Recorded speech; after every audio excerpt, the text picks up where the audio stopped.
오늘 우리에게 주시는 하나님의 말씀 보도록 하겠습니다. 구약 성경 창세기 32장 26절로 28절까지 말씀입니다.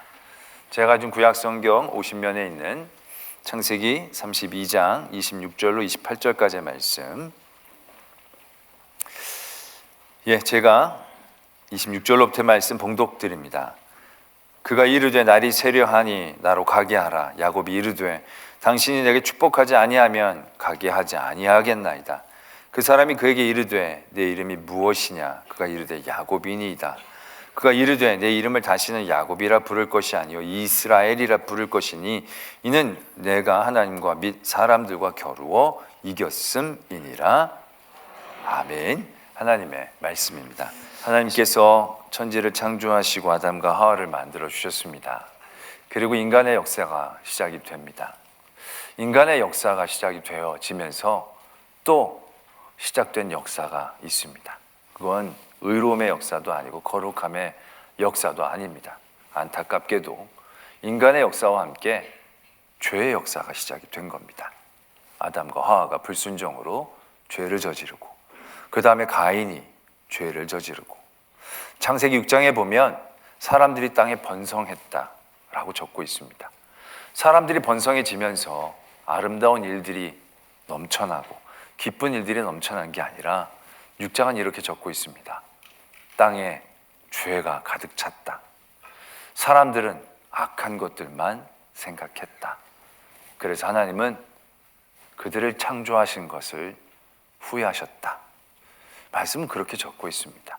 인간의 발전과 함께 좋은 것들이 발전했으면 참 좋았을 터인데 그렇지 않았습니다. 사람이 늘어나는 곳에 죄가 늘어났습니다. 사람이 쌓는 곳에 죄의 값이 쌓여나가기 시작했다는 거죠. 그래서 하나님께서는 홍수로 그들을 심판하셨습니다. 그러나 노아를 남겨두셨습니다. 다 멸하시고 노아의 가족, 하나님 앞에 의로운 노아의 가족들을 남겨놓고 인류는 새로운 역사를 시작하게 됩니다. 이제 전과는 다르게 보다도 하나님 앞에 거룩하고 의롭고 선한 백성들로 아름다운 역사를 세워나갔으면 참 좋았을 터인데 창세기 11장에 보면 바벨탑 사건이 나옵니다. 사람들이 땅에 또 번성하고 평만해지게 되어지자 그들이 생각해낸 건 다른 게 아닙니다. 하나님께 영광을 돌리자도 아니었습니다. 탑을 높이 세우자. 그리고 우리가 흩어짐을 면하자. 우리의 이름을 내자. 그들은 교만해지기 시작했다라는 거죠. 그래서 하나님이 그들의 말을 바꿔놓으셨습니다. 엄청난 일을 하신 게 아니라 말만 바꿔놓았을 뿐인데 그들은 저마다 자기에 맞는 사람들끼리 모여 흩어져 버렸다. 안타깝게도 인간의 역사는 죄의 역사와 같이 하고 있었다라는 얘기죠. 그러나 그 죄의 역사와 함께 또 다른 역사가 시작이 됩니다. 바로 하나님의 은혜의 역사입니다. 아담과 하와의 죄 가운데 동물 옷을 지어 입혀주시는 하나님의 은혜가 시작이 된 겁니다. 동생을 죽인 가인의 살인 앞에 가인을 죽이지 않게 표를 주시는 하나님의 은혜의 역사가 시작이 되는 것이고요. 홍수 심판 가운데 노아를 살리시고 무지개 약속을 통해서 다시는 물로 심판하시지 않겠다는 하나님의 약속이 시작이 됩니다. 그리고 창세기 12장에 아브라함을 택하여 부르십니다. 그리고 아브라함에게 복을 얘기하십니다. 네가 복이 되게 하겠다. 네가 모든 민족의 복의 근원이 되게 하겠다. 하나님은 복이란 얘기를 죄의 역사 가운데 빠져있는 인간들에게 주십니다. 점점 어두워지는 이 땅 가운데 복이라는 빛을 하나님은 잃지 않고 허락해 주신다는 얘기죠. 그 복의 계보는 계속됩니다. 아브라함에 이어서 이삭에 이어서 야곱까지. 그 이후로도 복의 계보는 계속이 되어집니다. 그런데 오늘 우리는 야곱을 한번 살펴보고자 합니다. 그 복된 계보로 하나님께서 은혜로 세워주신 아브라함과 이삭, 참으로 복된 삶의 자리에 있는 그들이었는데 야곱은 자기의 삶을 스스로 평가할 때 그 복을 인정하지 않고 있다는 사실입니다. 야곱이 나중에 요셉이 죽은 줄 알았는데 살아있었죠. 살아있는 것뿐만이 아니라 애굽의 총리가 되었다는 겁니다. 그래서 요셉을 만나러 온 가족이 다 내려가죠. 그래서 그 자리에서 바로 왕을 만나게 됩니다. 바로 왕을 만나러 나갔더니 바로 왕이 야곱에게 묻습니다. 나이가 몇이냐고. 애굽에 그렇게 유교주의 국가도 아닌데 나이를 묻고 그런지 모르겠습니다. 나이를 물었더니 나이를 물으면 이제 야곱이 내가 130입니다. 뭐 그렇게 얘기하고 말던지 했을 텐데 얘기를 이렇게 합니다. 내가 130인데 내 선조의 연한에는 미치지 못하지만 나그네 세월을 그렇게 살았습니다. 그리고 나는 참 험악한 삶을 살았습니다. 이렇게 고백을 하고 있다는 겁니다. 여러분 한번 생각해 보십시오. 지금 자기 아들이 총리로 있는 상사입니다. 상사 바로를 자기가 만나는 가운데 있는 거예요. 그럼 사람이 이제 자기를 만나고 자기를 소개할 때 대부분의 사람이라면 자기를 더 좋게 더 포장해서 말하고 싶어 할 겁니다. 나이가 몇입니까? 물어보면 야곱이 130인데 그렇게 안 보이죠? 제가 좋은 걸 많이 먹고 살았습니다. 뭐 이러던가 아니면 130입니다. 내가 지금 가뭄 때문에 이곳에 내려왔지만 그래도 나름 자수성가한 사람입니다. 호러단신으로 많은 때를 이루고 자식도 12명이나 낳지 않았습니까? 라던가 아니면 참 힘들고 어려운 삶의 자리에 있었지만 전 성실하게 살았습니다. 왜냐하면 자기를 높여야 자기 아들도 덩달아 높아지지 않겠습니까? 나는 이렇게 봐도 뼈대 있는 가문입니다. 아브라함의 손자입니다. 하나님이 복되게 해주신 가문입니다. 뭐 자기 가문을 나타내거나 자기 어떤 젊음을 나타내거나 좋은 성격과 성질을 나타내거나 뭔가 좋게 얘기하고 싶어 하지 않습니까? 아니 모든 사람들이 지나간 삶을 생각하고 얘기하면 좋은 것들을 얘기하고 그러고 싶지 않습니까? 우리가 늘 왕년에 여러 어르신들이 왕년에 얘기한 거 들어보면 이 땅 가운데 못 사는 사람도 없고 무시당하는 사람도 없어요. 이런 분들 있잖아요. 왕년에 우리 동네 여자들 다 나한테 완전히 껍벅껍벅 죽었지 막. 알고 보면 1명, 2명인데 온 동네 여자들로 포장하지 않습니까? 1명 이겼는데 동네 평정한 것처럼 얘기하고 싶어 하지 않습니까? 맛있는 거 하나 먹었는데 늘 먹는 것처럼 생각하고 싶어 하지 않습니까? 그렇게 왕년에 다 얘기하고 싶은데 야곱은 그의 삶의 자리를 지금 왕 앞에서 첫 소개를 하는데 내가 왕년에요. 잘 나갔습니다. 이런 거 얘기해도 모자란 판국에 제가 130년 나그네 세월이었는데 참 험악하게 살았습니다. 참 고생 많이 했습니다. 힘들고 아팠습니다. 이렇게 얘기하고 있다는 사실입니다. 아니 바로에게 자기 불쌍한 얘기를 해서 더 많이 받아내려고 하는 거 아닙니다. 왜냐하면 이미 야곱의 가정에 줄 여러 가지 것들은 사전에 다 정리가 됐습니다. 사전에 아들들이 와서 실무적인 다 일들을 끝내놓고 갈 곳과 여러 가지 것들입니다. 확보한 상태입니다. 그냥 야곱은 바로에게 인사만 하고 올라가면 되는 상황이었습니다. 더 불쌍하게 보일 필요가 없는 자리인 거죠. 근데 그 자리에서 야곱이 험악하게 살았습니다 라고 자기를 얘기하고 있다는 겁니다. 그리고 나서 한번 야곱의 삶을 되돌아봤습니다. 살펴봤습니다. 그랬더니 그렇게 얘기할 만하다라는 생각이 듭니다. 태어날 때부터 그는 형 바로 밑을 따라서 태어났습니다. 그냥 쌍둥이가 낳고 좀 있다가 나오는 경우들이 대부분인데 이건 바로 따라 나왔다는 거예요. 왜? 형의 발꿈치를 잡고 따라왔으니까 이거 진짜 간발의 차이거든요. 근데 간발의 차이가 나타나는 결과적 차이는 하늘과 땅 차이인 겁니다. 첫째와 둘째의 차이는 지금 이 땅에서 첫째와 둘째와는 완전히 다른 거죠. 첫째는 권리가 많아요. 첫째는 축복을 받는 사람이 되어지는 거예요. 그러한 모든 삶의 자리에서 야곱이 굉장히 힘들었겠다라는 생각을 하게 됩니다. 왜냐하면 늘 그것이 그를 짓누르지 않았겠습니까? 그것이 얼마나 그 구조적인 스트레스 가운데 그가 많이 힘들어 했겠습니까? 내가 그때 잡아 당겨가지고 머리만 내밀었어도 쇼트트랙처럼 다리만 먼저 내놨어도 내가 뭐 그런 어떤 억울함들이 그의 삶을 얼마나 괴롭혔겠습니까? 거의 5, 60년 동안. 그래서 그는 호시탐탐 그 자리를 노렸죠. 그래서 형이 배고파하는 순간순간마다 그 기회를 얻으려고 애썼을 것입니다. 그러다 어느 날 그게 딱 잘 맞아 떨어져가지고 장자권을 사긴 샀죠. 팥죽 한 그릇으로. 그러나 그것으로 성이 안 찼죠. 그 다음에도 계속 눌리는 거지. 이거 갖고는 안 된다. 뭔가 더 확실한 걸 내가 받아야 되겠다. 아버지의 축복을 받아야 되는데 아버지의 축복을 받는 건 뭘 사고 팔 수 있는 종류의 얘기가 아니죠. 결국 속입니다. 사기를 치는 거죠. 성공했습니다. 그래서 장자권도 얻고 축복 기도도 받아냈습니다. 그런데 그가 그걸 얻기 위해 얼마나 애쓰고 긴장하면서 수고했겠습니까? 그의 삶과 운명을 바꾸기 위해 그가 노력하고 애쓴 결과물입니다. 근데 나타난 현상은 완전히 부작용으로 나타났습니다. 그가 누리고 그가 취득한 게 거의 없습니다. 그냥 형의 분노만 사가지고 형이 아버지 곧 돌아가실 때가 됐는데 돌아가시기만 하면 내가 야곱을 반드시 죽인다. 끓어오르는 분노만을 만들어낸 거예요. 부작용을 만들어낸 거예요. 야곱은 자기의 삶을 바꿔보고자 안간힘을 썼을 뿐인데 그의 뜻대로 그 일들이 이루어지질 않았어요. 그가 얻었지만 얻지 못한 거예요. 그래서 도망치죠. 도망쳐서 라반의 집에서 더부살이를 합니다. 더부살이를 하면서 어떻게 됐냐면 14년 동안 아내 둘을 얻기 위해 애를 씁니다. 참 터무니없는 일이죠. 그는 그 전에 아버지를 속였듯이 여기선 속임을 당하죠. 그래서 7년은 더 안 해도 되는데 그 7년을 허비하게 되어지죠. 그 다음에 6년 동안 그가 애쓰게 됩니다. 6년 동안 제대로 품삯을 받게 되는데 정말 열심히 일했습니다.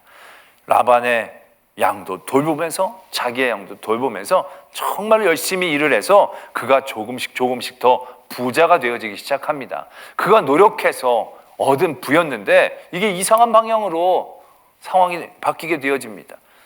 라반과 그 아들들이 불편해합니다. 심기가 영 꼬이기 시작합니다.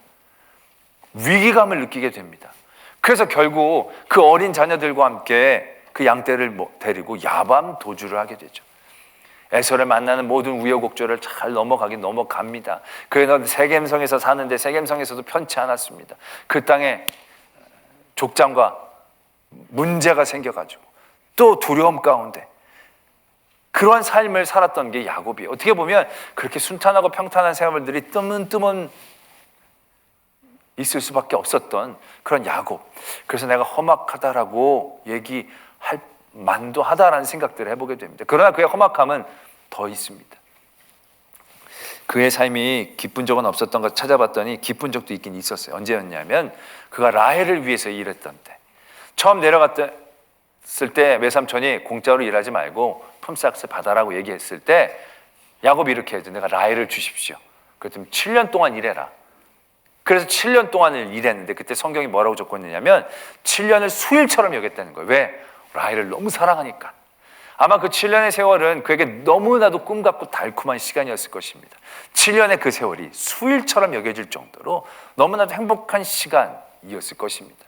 그러나 그 깊은 사랑, 그를 기쁘게 한 사랑은 어떠한 결과를 만들어냅니까? 오히려 그 사랑에 눈이 멀었다고 얘기해야 되나요? 그가 그 똑똑한 야곱이 사기를 당하죠. 첫날 밤에 들어오는데 라헬이 아니라 레아예요. 정말 사랑한 게 맞나 싶어요. 그걸 왜 모를까요? 숨소리만 들어도 알 텐데. 하여튼 속아 넘어가는 거예요. 그래서 7년을 완전히 속아서 또 일을 할 수밖에 없죠. 또 그가 사랑하는 사람들 가운데 제일 먼저 그를 떠난 사람이 라헬이에요. 그가 사랑한 만큼 그를 힘들고 고통스럽게 한 존재가 되어지는 거죠. 그 이후에 야곱은 요셉을 바라보며 살았어요. 요셉을 사랑했어요. 요셉을 좋은 옷을 입히고 아름답게 꾸며줬어요. 그 보는 맛으로 살았어요. 근데 어느 날 형들에게 심부름을 보냈는데 형들이 요셉의 피 묻은 찢겨진 옷을 가지고 오는 거예요. 이걸 발견했습니다. 그 옷을 바라본 야곱의 마음. 그때부터 야곱은 솔직히 살아도 산 게 아닐 거예요. 그 모든 고통의 순간, 요셉이 살아있다는 소식을 듣는 그 순간까지도 야곱 스스로도 야곱 그 인생을 복되고 기쁘다고 얘기하기가 어려웠다는 얘기죠. 그래서 그는 그러한 자기의 삶의 고백이 툭 튀어져 나옵니다. 누구보다도 열심히 살았고 하나님의 복의 계보에 있었던 야곱이었는데 그는 그의 삶을 험악한 세월을 살았습니다 라고 얘기했다라는 얘기죠. 그러나 우리는 그의 삶 가운데에서 그가 애쓰고 힘썼던 모든 것들이 오히려 그를 배신하고 그에게 허망한 일들로 돌아왔지만 결코 배신하지 않았던 그의 열심, 그 열심을 오늘 만나게 됩니다. 그게 바로 오늘 우리가 읽었던 이 말씀입니다. 야복강 나루토에서 에서를 만나기 전에 두려움 가운데 있었을 때 하나님을 만나게 되죠. 그 하나님의 사람과 씨름을 하게 됩니다. 그 씨름 가운데 아마 야곱은 많은 힘을 쏟아 부었을 것입니다. 그 모든 열심 가운데 그 잡은 손을 놓지 않았을 것입니다. 하나님의 사람 야곱을 뿌리치려고 하지만 좀처럼 뿌려치지 않습니다. 결국 이 고관절 탈골시키는 일까지 하시지요. 이게 다리에 힘이 빠지면 정말 손으로만 메어 달려야 되는데요, 손으로만 메어 달리면 진짜 한계가 있거든요.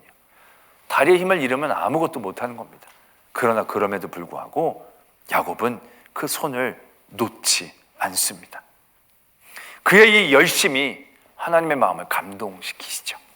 하나님을 이겼다라기보다는 하나님이 져주고 싶은 마음을 갖게 하는 것입니다. 그래서 묻습니다. 네 이름이 뭐냐? 야곱입니다. 야곱은 발꿈치를 잡은 자, 속이는 자의 뜻을 갖고 있습니다. 그 이름 자체는 그냥 인간사 안에서 돌고 돌 수밖에 없는, 그냥 사람들끼리 아둥바둥하며 살 수밖에 없는 그런 이름이었습니다. 근데 그 이름을 하나님께서는 바꾸어 주십니다. 이스라엘이라고 해라. 네가 하나님과 사람과 더불어 겨루어 이겼다. 그의 이름을 바꾸어 주시는 놀라운 은혜를 경험하게 됩니다.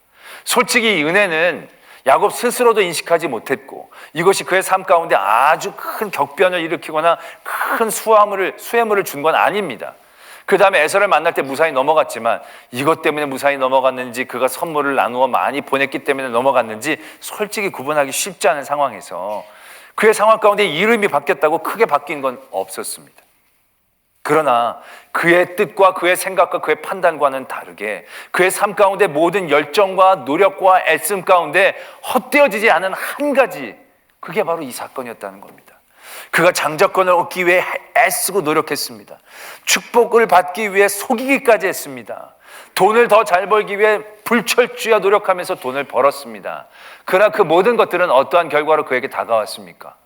형의 분노로 집에서 쫓겨나거나, 저주를 받는 인생이 되거나, 다른 사람의 시기와 질투 가운데 그의 삶이 오히려 더 위험 가운데 내몰려지게 되어지는 그러한 결과를 만들어냈습니다. 더 사랑하는 사람을 통하여 마음을 위로받기를 원했지만 그 사랑하는 사람을 통하여 오히려 더 큰 슬픔과 아픔을 경험할 수밖에 없었습니다. 그는 그가 힘쓰고 애쓰고 사랑하는 모든 것들에 다 배신을 당한 겁니다. 그것들에 다 부작용 가운데 그는 빠져버린 것입니다. 그리고 그의 인생조차 그는 그 스스로가 이렇게 판단한 거죠. 험악한 세월이었습니다. 그러나 그도 미처 기억하지 못하고 떠올리지 못하는 사건이었지만, 그러나 그를 이스라엘 되게 해주었던 그의 노력과 그의 땀과 그의 눈물이 절대로 헛되어지지 않은 한 가지 사건, 그게 바로 하나님을 붙잡는 사건이었다라는 것입니다. 이것이 굉장히 중요한 하나님의 은혜의 일이다라는 얘기죠. 어떻게 보면 야곱의 인생은 사람들의 역사와 닮아 있습니다. 사람들은 저마다 자기의 삶의 운명을 바꾸고 삶의 상황을 더 좋게 하고자 애쓰고 힘씁니다. 그래서 뭔가 발달된 것 같고 보다 더 발전된 것 같고 좋게 느껴지게 되어지기도 합니다. 그러나 그것도 잠깐이지요. 그 대부분의 것들은 부메랑처럼 부작용으로 다가오게 될 때가 한두 번이 아닙니다. 하와가 하나님처럼 지혜롭고 탐스럽게 보이는 열매를 먹었습니다. 눈이 밝아졌어요.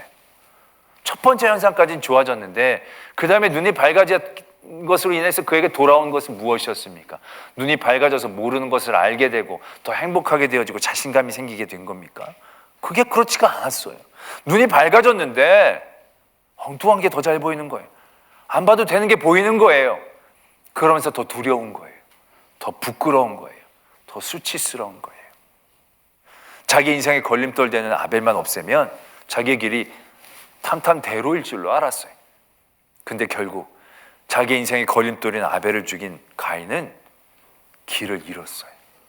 아벨을 죽임과 동시에 자기의 삶의 이정표가 될 수 있는 그 아벨을 죽임과 동시에 그는 길을 잃어버리게 되었다는 것이죠. 사람이 번성하고 사람들이 숫자가 많아지면서 그 안에서 좋은 일들이 막 도모되고 그의 삶의 윤택함을 위해 애쓰고 힘쓰지만 그런 일들은 부메랑처럼 그들에게 또 다른 부작용으로 나타나게 된 것이 우리들의 삶의 자리였다는 것. 지금도 우리가 어떻습니까?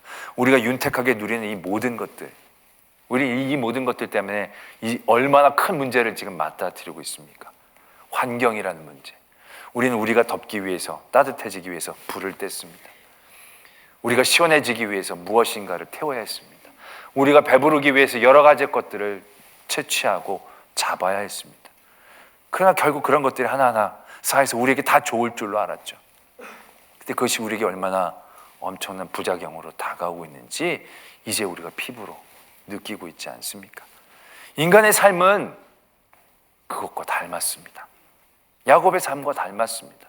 우리는 애쓰고 힘썼습니다. 잘 살고 더 복되려고 애쓰고 힘썼지만 우리가 애쓰면 애쓸수록, 복되려면 복될수록 이상하게 험악한 삶의 자리들을 계속적으로 만나게 되어진다는 것이죠. 그런 가운데 하나님께서는 우리에게 빛을 주십니다. 우리가 애쓰고 힘쓰는 것, 이 세상에서는 다 헛되어질 수 있고 그것이 나를 다 배신할 수 있는데, 우리 애쓰고 힘쓰는 것 가운데 절대로 우리를 배신하지 않는 그 은혜의 자리를 우리에게 가르쳐 주신 것입니다.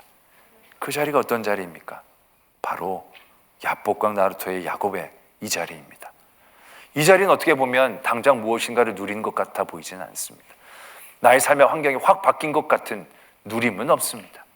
그러나 그 스스로조차도 무너지고 넘어졌을 때 그를 그되게 하고 그가 이스라엘로 다시금 이렇게 세우는 것은 바로 이 사건이었다는 얘기죠. 이 눈물, 이 땀, 이 고통, 그러나 하나님을 향한 이 열심은 야곱을 배신하지 않았다는 겁니다. 야곱을 그냥 내어 버리지 않았다는 것입니다. 그리고 다시금 야곱을 이렇게 세웠다는 것이죠. 우리는 야곱의 이 사건을 바라보면서 우리를 한번 바라보아야 합니다. 우리 또한 어떻습니까? 우리도 지금 열심히 살죠. 성실히 삽니다. 여러분들이 삶의 자리에 되돌아보면서 어떻게 살았습니까? 물어보면 여러 가지로 좋은 얘기들을 많이 할 겁니다. 그런데 그 여러분들의 좋은 것들이 과연 여러분들을 끝까지 영원히 받쳐줄 수 있는 그런 복된 제목이 될까요? 여러분들이 열심히 일해서 돈을 많이 벌었을 거예요. 그런데 그 돈 때문에 여러분들은 더 걱정하고 근심할 거예요. 왜? 이게 너무 좋은데 이게 곧 끝나면 어떡하나? 이거 오래 누리지 못하면 어떡하나? 그런 걱정과 근심. 왜? 그 존재 자체가 불안하니까. 그것이 우리를 편안하게 하다가도 두렵게 할 거예요. 우리를 더 걱정스럽게 만들 거예요. 내가 사랑하는 것 있으면 좋죠. 그러나 여러분들 생각해 보세요. 여러분들을 가장 아프게 하고 가장 눈물 나게 하는 것은 여러분들이 사랑하는 그것일 겁니다. 그것이 우리를 얼마나 배반하고 우리를 많이 고통스럽게 하는지 우리는 그것을 깨달아가는 인생을 살 뿐입니다. 우리가 살아가면서 애쓰고 힘썼던 많은 것들이 하루아침에 무너지는 것들을 얼마나 많이 봅니까? 그것 때문에 우리가 더 어려운 일들을 당할 때도 얼마나 많이 경험을 하게 됩니까? 우리는 그런 삶의 자리에서 분명히 깨달아야 한다는 것이죠. 우리의 삶의 자리에서 헛되지 않은 게 뭐가 있을까? 어떤 분이 그런 간증을 했더라고요. 내가 자녀에게 정말 좋은 것들을 물려주기 위해 학원도 잘 보내고 뒷받침도 잘하고 그래서 정말 여러 가지 것들로 부족하지 않게 애를 잘 세워주기 위해 애썼다는 거예요. 근데 애가 하루아침에 마음이 삐뚤어지니까 자기 모든 것들이 다 숲으로 돌아간다는 거예요. 애가 하루아침에 큰 병에 걸리니까 그런 모든 것들이 그림자처럼 사라져 버린다는 거예요. 그러면서 힘들어하고 애써온 그 아이에게 과연 무엇이 있어야 될까? 그때 깨달았다는 거죠. 그 안에 하나님이 계셔야 된다는 거죠. 그 하나님이 남겨졌었더라면 그 모든 것들이 헛되지 않았을 터인데 그 아이를 위해서 그 아이의 노후 대책까지 다 세워놓고 몇 살 때는 먹을 거, 몇 살 때 먹을 것까지 다 만들어 놓으면 그 아이의 삶에 아무런 걱정과 근심이 없을까요? 억만금을 남겨주면 문제가 없을까요? 그렇지 않지 않습니까?